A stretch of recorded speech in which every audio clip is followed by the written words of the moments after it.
Tukang tuh bilang, ya Pak naikin segini juga cukup. Saudara, saya datang ke PLN, saya minta dayanya dinaikin. Oke, daya selesai dipasang.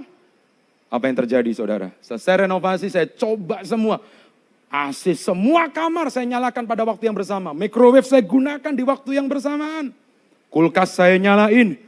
Water heater dipakai. Semua dinyalain. Dan tiba-tiba saudara, waktu semua on, tiba-tiba listriknya jepret saudara. Saya kaget, saya hidupin lagi. Jepret lagi. Saya hidupin lagi, jepret lagi. Lalu saya tanya sama tukangnya, ini kok jepret terus? Kenapa jeglek terus? Kenapa turun terus?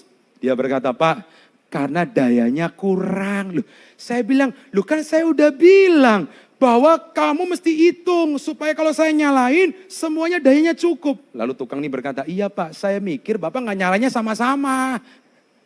Kalau nyalain masing-masing, sendiri-sendiri mungkin kuat.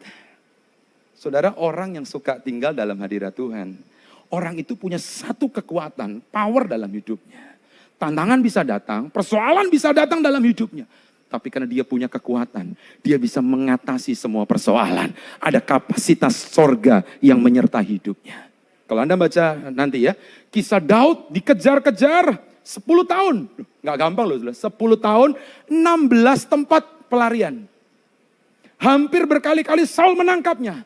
Tapi karena dia tinggal dalam hadirat Tuhan, dia selalu menerima kekuatan yang baru yang Tuhan sediakan. Saya berdoa di masa-masa yang seperti ini, keluargamu, pekerjaanmu, usahamu tetap memperoleh kekuatan yang baru untuk bisa memikul, menopang semua yang terjadi.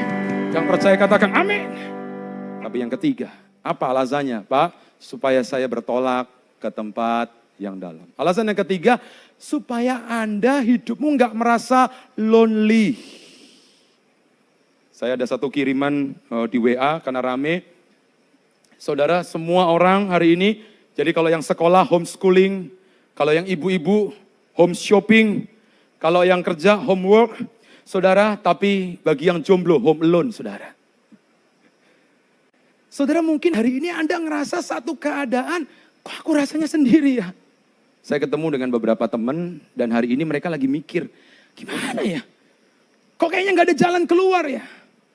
Saya mau beritahu loh, di saat kita gak berdaya, orang yang kejar hadirat Tuhan, maka dia selalu melihat ada tangan Tuhan yang bisa topang hidupnya.